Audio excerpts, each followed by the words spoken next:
हाय दोस्तों, मेरी मैथ की क्लास में आप सभी बुंदेलखंडी छात्रों का स्वागत है। आज हम कोऑर्डिनेट इक्वेशन के बारे में जानेंगे, जिसको हिंदी में कहते हैं द्विघात समीकरण। जब द्विघात समीकरण के दो मूल दिए हों तो समीकरण कैसे निकालें। तो समीकरण बनाने के लिए क्या सूत्र होता है, आज किस तरह से बनाते हैं आप देखेंगे।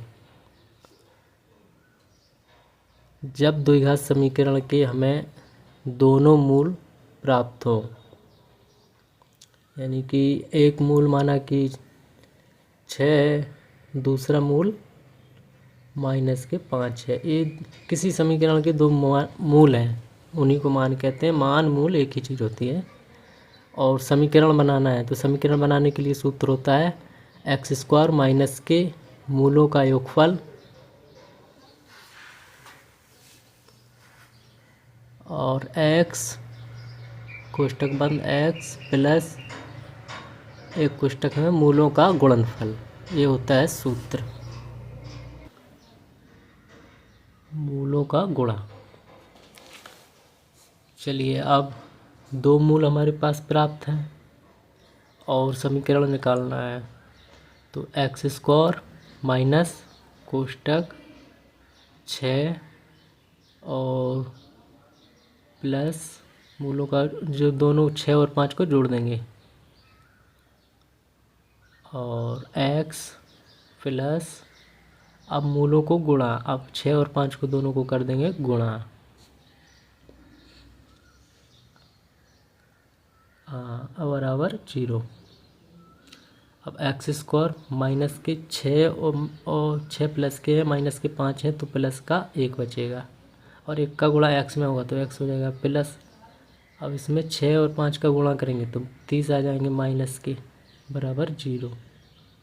तो हमारे पास बचा x² माइनस x और माइनस के 30 बराबर 0। ये समीकरण हमें मिल गया, दो मूल जब हमें ज्ञात हों।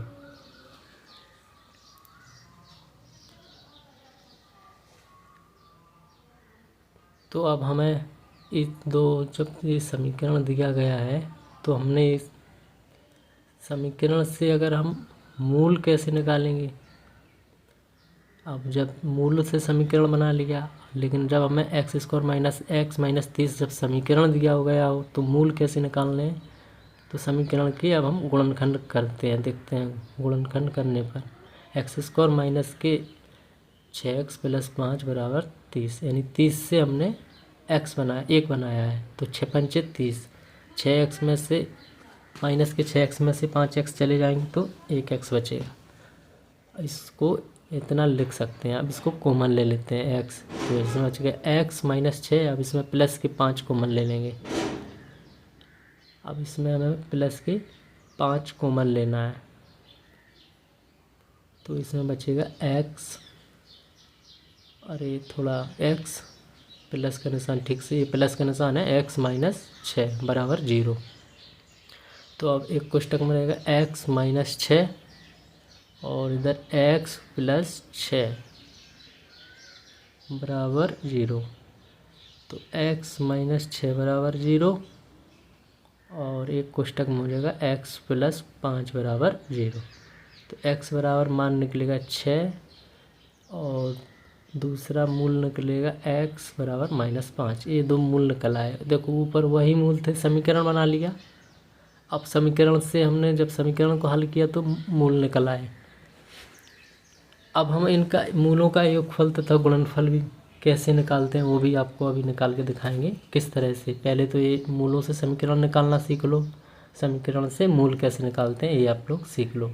अब इसको मिटाने के बाद अब हम मूलों का योगफल और गुणनफल वो भी निकाल के दिखाएंगे इसी समीकरण से कैसे निकलता है।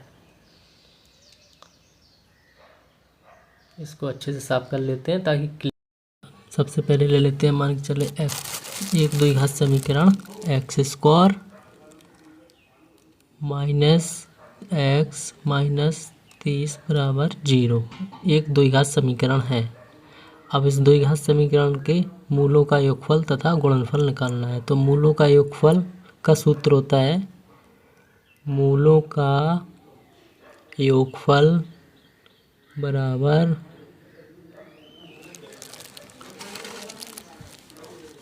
माइनस एक्स का गुणांक बटे एक्स स्क्वायर का गुणांक। ये मूलों का योगफल का सूत्र होता है।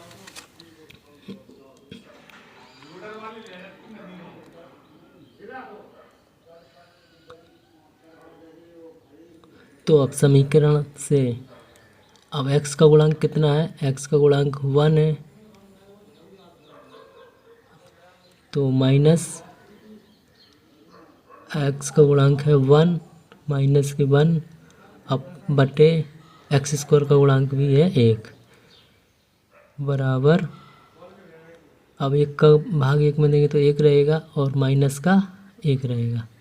अब माइनस का 1 और माइनस का गुणा होगा तो बराबर 1 आ जाएगा। तो मूलों का योगफल बराबर 1, इस तरह से मूलों का योगफल आ जाएगा। तो अब मूलों का गुणनफल निकालते हैं। देखिए अब मूलों का गुणनफल का सूत्र क्या होता है, मूलों का एक का हो गया, मूलों का गुणनफल लिखना है। गुणनफल बराबर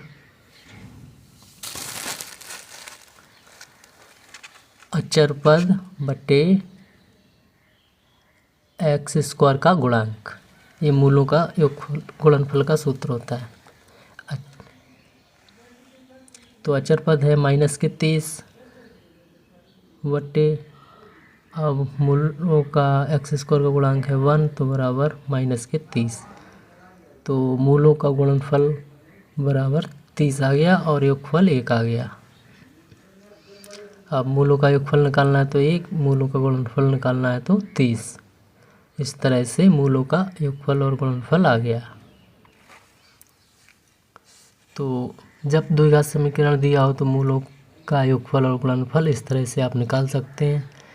यह समीकरण जब दिया हो तो इस सूत्र में दोनों में रख देंगे और ये गुणनफल इस तरह से आ जाएगा। ठीक है, आप समझ पा रहे हैं। अगर किसी भी तरह की आपको टिप्पणी करनी हो तो कमेंट बॉक्स में कर दें। तो समीकरण एक्स स्क्वायर माइनस एक्स और 30 को, चलिए अब इसको साफ कर देते हैं। अब नेक्स्ट क्वेश्चन, अब कोई दूसरा समीकरण लेते हैं।